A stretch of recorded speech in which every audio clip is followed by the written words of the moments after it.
Coba deh, bayangin kita seolah-olah punya kekuatan super, yaitu kemampuan buat melihat ke dalam tubuh manusia tanpa perlu operasi sama sekali.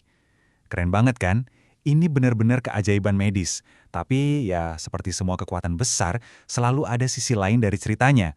Ada risiko yang tersembunyi di balik sinarnya yang luar biasa ini. Jadi, pernah kepikiran gak sih gimana caranya dokter bisa seolah-olah melihat menembus kulit dan daging Anda langsung ke tulang? Gimana caranya mesin bisa memotret kerangka Anda?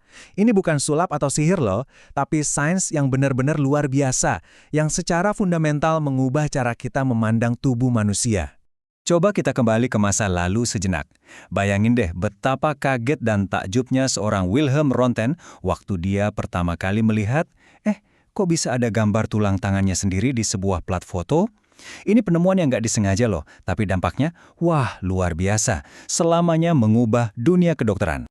Oke, jadi dalam beberapa menit ke depan, inilah yang akan kita bahas. Kita akan lihat gimana penemuan ini merevolusi dunia medis, cara kerjanya, sampai ke dampaknya pada tubuh kita.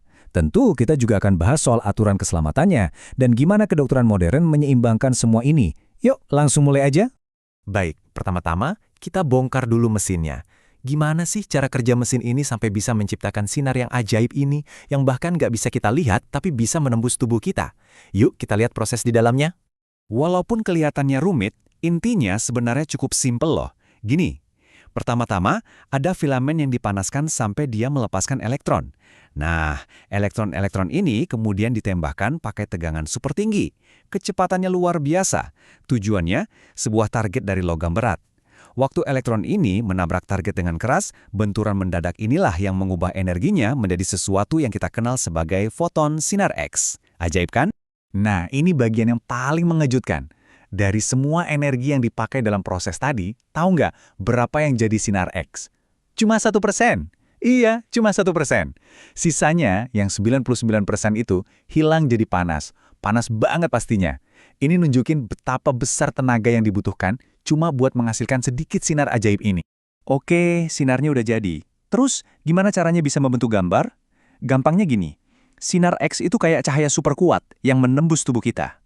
Nah, setiap bagian tubuh kita bereaksi beda. Tulang, karena padat banget, dia ngeblok sebagian besar sinar. Makanya di hasil fotonya kelihatan putih terang.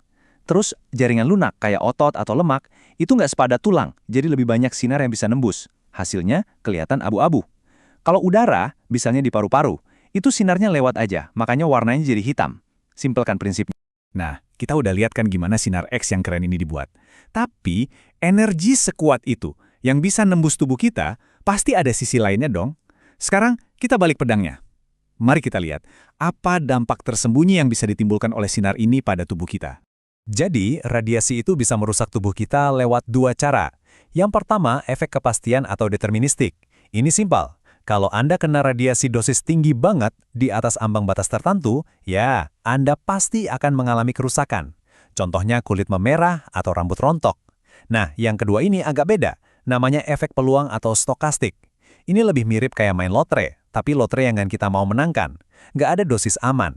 Setiap paparan, sekecil apapun, itu sedikit menambah tiket lotre Anda untuk kemungkinan kena kanker di masa depan. Ini soal probabilitas, bukan kepastian. Meskipun risikonya ada untuk kita semua, ada beberapa kelompok yang memang jauh lebih rentan.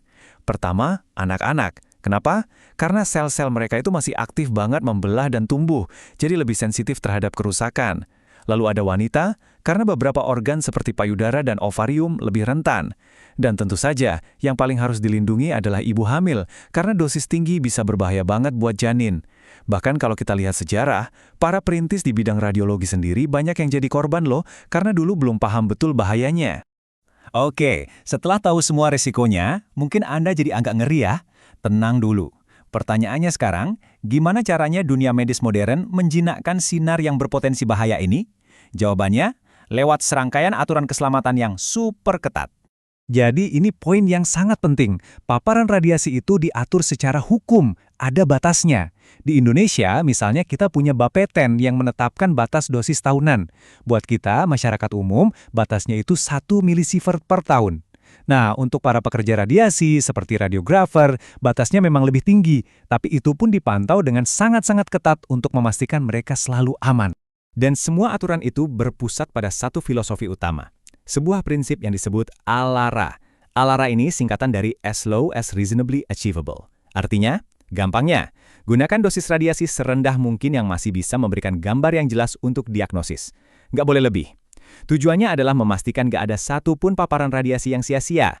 Nah, prinsip ALARA tadi diwujudkan lewat berbagai alat pelindung ini. Pernah kan disuruh pakai apron timbal yang berat itu waktu di ronsen? Atau lihat radiografernya keluar ruangan atau sembunyi di balik dinding pelindung sebelum menembak? Semua itu adalah bagian dari sistem untuk memastikan paparan radiasi benar-benar ditekan seminimal mungkin. Semuanya demi keselamatan. Oke, jadi pada akhirnya semua ini bermuara pada satu pertanyaan besar soal keseimbangan. Di satu sisi kita punya manfaat diagnostik yang luar biasa. Di sisi lain ada resiko radiasi yang nggak bisa kita abaikan. Jadi gimana kedokteran modern menimbang kedua hal ini?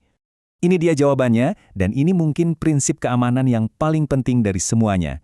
Justifikasi. Maksudnya apa? Sederhana, setiap penggunaan sinar X itu harus punya alasan yang kuat. Dokter nggak akan sembarangan minta Anda di ronsen. Mereka harus yakin kalau potensi manfaatnya, misalnya untuk melihat tulang yang patah, itu jauh lebih besar daripada potensi risikonya. Kalau manfaatnya nggak lebih besar, ya sinar X tidak akan dilakukan. Jadi, pertanyaannya kembali lagi ke kita kan? Apakah kemampuan luar biasa untuk mendiagnosis penyakit tanpa harus membedah tubuh kita itu sepadan dengan resiko radiasi yang meskipun ada tapi sangat kecil dan sudah dikelola dengan super hati-hati? Sinar X itu memang pedang bermata dua. Dia punya kekuatan untuk menyelamatkan nyawa, tapi dia juga membawa resiko. Dan tugas kedokteran modern adalah memegang pedang ini dengan sangat cermat, memastikan mata pedang yang menyembuhkan selalu jauh lebih tajam daripada yang melukai.